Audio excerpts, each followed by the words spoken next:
Happy Valentine's Day. Welcome to a Valentine's Day edition of Amazing Stories Unwrapped.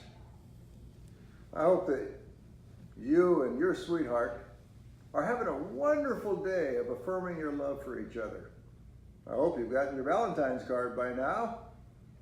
For 52 straight years, I've given a Valentine card to the love of my life, my dear wife Joyce, the only woman that has ever shared my heart fully and my bed.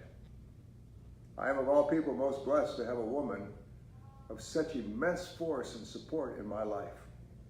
Joyce has truly put the amazing in my life story, and I can't imagine life without her. I also know that this day brings sadness to so many folks. Men and women who have lost their sweetheart through death, divorce, or some other breakup of relationship. I can imagine the pain that some of you feel today. So if you've lost a loved one, you have my deepest sympathy, my best wishes on this bittersweet day. Love does bring the most wonderful joy, and it also puts our heart at risk for the most unimaginable pain. But on this Valentine's Day, when Americans will spend $27.5 billion, they'll give some 200 million roses and some 9 million marriage proposals will be made. I would argue that loving others is well worth the risk. So please allow me to unwrap this amazing love story from American history. I call it Denied in Life, Together in Death.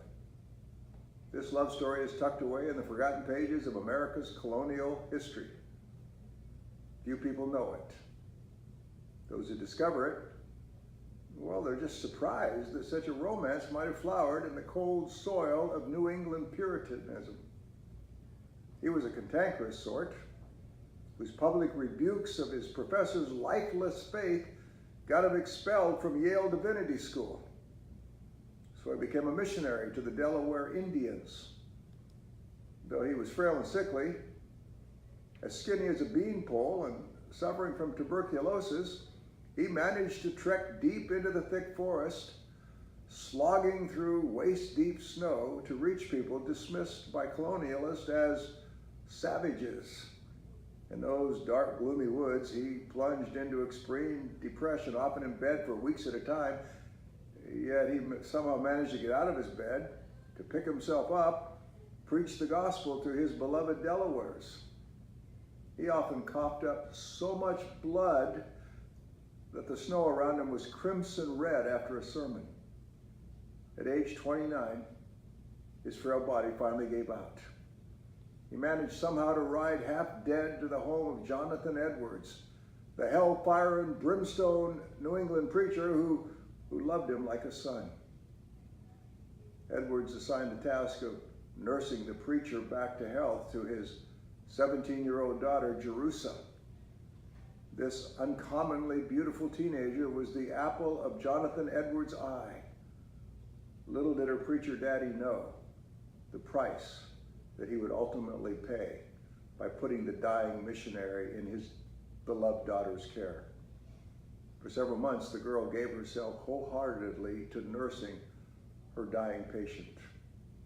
When doctors said that fresh air might help him, they went on long horseback rides together.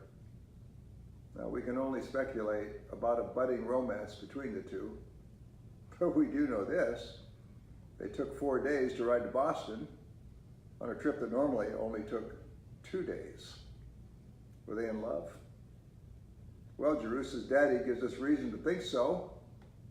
He writes that toward the end, the dying missionary smiled at his girl and said, "Dear Jerusha, are you willing to part with me? I am quite willing to part with you if I thought I should see you and be happy with you in another world. I could not bear to part with you otherwise." 2 days later, David Brainerd died.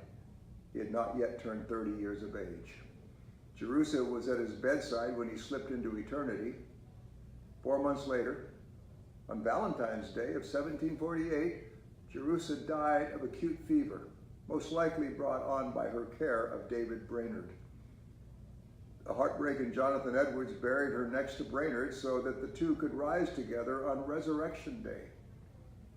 He spoke of her as a flower cut down in the full bloom of beauty. And he took hope in the fact that David and Jerusalem would indeed be together in another world. If you go to Northampton, Massachusetts, to the old graveyard, you can see their name etched together on a single weathered marker. I've seen it. I've stood there and wept. Listened to the wind, and you could almost hear the voices of two young lovers whispering, "We are happy together again in another world." That gives hope to all of us who believe that a father's gift of his most precious child to a dying man points to something even more amazing. You may not be perfect, but your Heavenly Father thinks you're worth dying for. I want to repeat that. You may not be perfect, but your Heavenly Father thinks you're worth dying for. I love the verse in the Bible that says, "This is how God so loved the world. He gave his one and only Son so that everyone who believes in him will not perish, but have everlasting, abundant life." And so today, if you've lost someone you love, I want you to take heart. I want you to take heart that though we may be denied for a while in this life, we can be together again in eternity. If you're afraid of loving today, if perhaps your heart's been hurt before and you think, I don't know that I could bear to be hurt again, or today we hear statistics that more than 70% of young people now live together prior to marriage, and the reason they do is they've seen so much divorce, so much pain in their parents' generation that they want to live together for a while to make sure that everything's going to be okay so they won't feel pain in their marriage.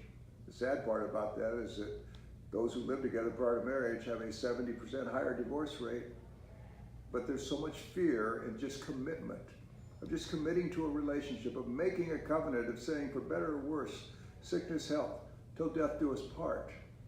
And so we want to hedge our bets because we're afraid of being hurt. May I just say this to you? Something that Joy Davidman said to C.S. Lewis, that old Oxford bachelor, that great writer who found love in his late middle age, this gal Joy Davidman, and just before they got married, she discovered she had terminal cancer. He was thinking about canceling the wedding, canceling the marriage for fear of his heart being broken when she died, and she said to him, "This is the deal. To the extent to which we love each other in this life will be the pain when I'm gone."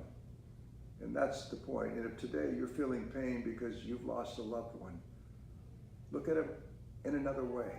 You're feeling great pain because you experience great love. And so rather than focusing on the great pain, take some time today and remember the great love, the great moments you had together, and rejoice in that. If you're afraid of getting in a relationship today, understand the risk-reward factor of life. The greater the reward, the greater the risk. But I would tell you this on this Valentine's Day, the risk is far outweighed by the reward of love that's given out of commitment. God knew that risk when he sent his own Son to die on a cross for us. He loved us so much that he paid the great risk of really valuing us enough with all of our mess ups, all of our failures, valuing us enough that he would pay the ultimate price. And so great love has great risk, but it also has great reward. May you have a rewarding Valentine's and days to come with the one that you give your heart to. Good to be with you. See you next time on Amazing Stories Unwrapped.